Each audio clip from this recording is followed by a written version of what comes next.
गोकुल की हर गली में कृष्ण की बाल लीलाएं चर्चा का विषय थीं। हर कोई उनके चंचल स्वभाव और नटखट अदाओं पर मोहित था। लेकिन इस आनंद के पीछे नंद बाबा के हृदय में एक गहरी चिंता छिपी थी। वे जानते थे कि कृष्ण कोई साधारण बालक नहीं है। जिस प्रकार अद्भुत घटनाएं उनके जीवन में घट रही थीं, वह किसी दिव्य संकेत से कम नहीं था।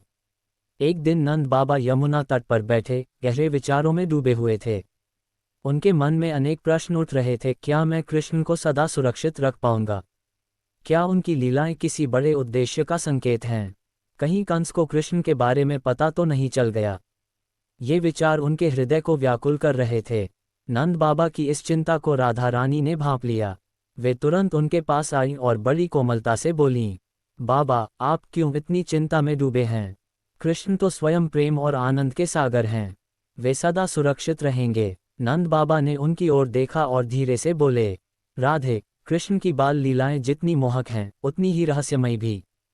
मैं उनके भविष्य को लेकर चिंतित हूँ। यदि कंस को उनके बारे में पता चल गया तो? राधा मुस्कुराईं और बड़े प्रेम से बोलीं, बाबा, आप चिंता ना करें। कृष्ण केवल आपके पुत्र नहीं, समस्त ब्रह्मांड के आधार हैं। वे स्वयं अपनी रक्षा कर सकते हैं। लेकिन उनसे प्रेम करने वालों को उनके लिए चिंता करना स्वाभाविक है। राधा ने नंद बाबा के हाथों को अपने कोमल हाथों में लिया और कहा, आपने कृष्ण को पालने में जो प्रेम दिया है, वह अतुलनीय है। आपकी गोद में रहकर वे आनंद और प्रेम का अनुभव कर रहे हैं।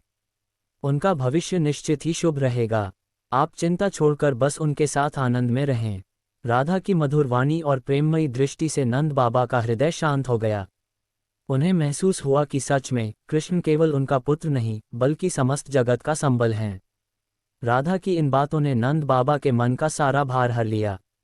उन्होंने राधा के सिर पर प्रेम से हाथ फेरा और कहा, राधे, तेरी वाणी में कितनी मधुरता है। तू सच में प्रेम की मूर्ति है। तेरी बातों से मेरा मन हल्का हो गया। उस दिन से नंद बाबा ने चिंता करना छोड़ दिया और कृष्ण की बाल लीलाओं में स्वयं को आनंदमग्न कर लिया। सीख: जब भी जीवन में चिंता आए तो प्रेम और विश्वास के सहारे उसे दूर किया जा सकता है। राधा रानी की तरह हमें भी अपने प्रियजनों को प्रेम और सांत्वना देकर उनकी चिंता हरनी चाहिए।